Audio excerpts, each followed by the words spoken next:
What about the science? What's happening in those fancy and exclusive research studies? Well, here's psilocybin. Psilocybin actually isn't all that interesting. Psilocybin is converted by the body into another drug, psilocin or psilocin. It's pronounced in different ways. Psilocin is what actually causes the psychedelic effects, but psilocybin or psilocybin is the thing that is in the mushrooms. Psilocybin is, amongst other things, a 5-HT2A agonist. It works on serotonin. And that means if your clients are taking serotonergic antidepressants, it doesn't really mix well with psilocybin. I should have mentioned this earlier. So here's the thing that I'm not going to be talking about. I would say the number two most common thing that potential clients call me up and want to talk to me about is medication. I'm taking this medicine or this over-the-counter supplement. What happens if I take this psychedelic drug? Is it safe? Is it dangerous? Will it make the trip better or worse? That is a very complex topic. I am not a pharmacologist, and I'm not going to be talking about that today because that would be 2 hours just talking about pharmacology and drug-drug interactions. There are other people who are pharmacologists who have made it their business to talk about these things. Resources are in the bonus content handout. So I'm not going to be talking too much about that because it's a little outside my scope of practice. But I will say that psilocybin binds to serotonin receptors. If your client is already taking a prescription drug which binds to serotonin receptors, then there's no or very few open receptors for psilocybin to bind to. And you either get a very reduced effect or a very altered kind of effect. This is probably the most popular or the biggest deal psilocybin research trial that people are talking about these days. It was published in 2021.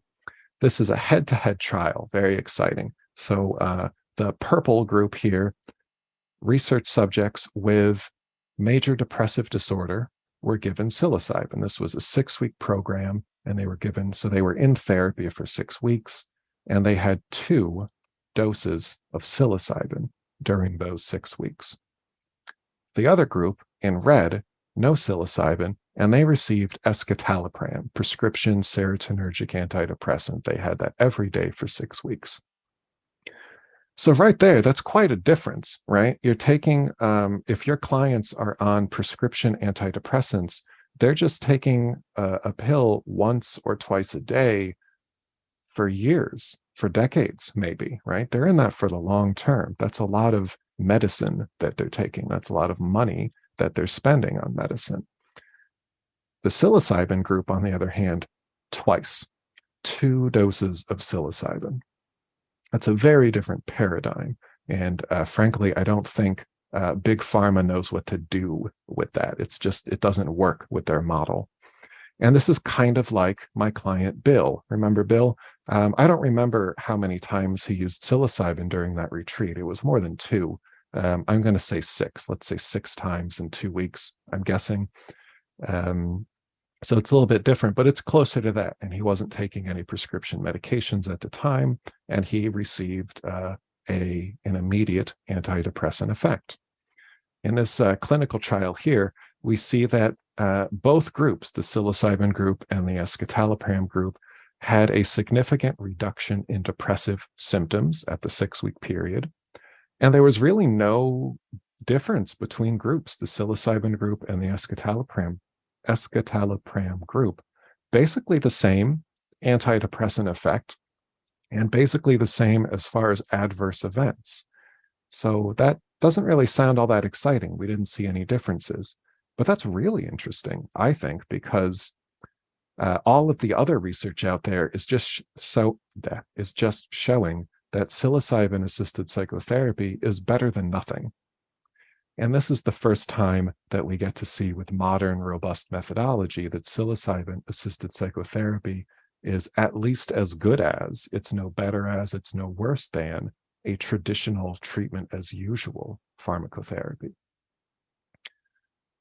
Here's some more graphs from that study. We see on the left, we've got the escitalopram group in blue, The vertical axis is change from baseline in depressive symptoms. And so we see it goes down. So both groups go down. The depression scores reduce after a week, and they continue for the 6 weeks. The red line is the psilocybin group, and it goes down more.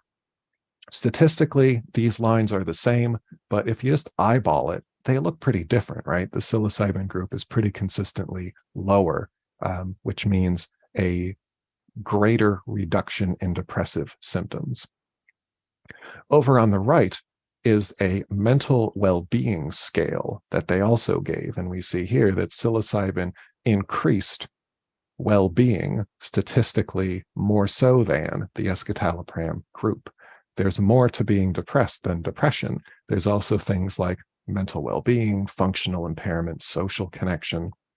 There's a lot of other things out there. And psilocybin did a better job than escitalopram at improving mental well-being.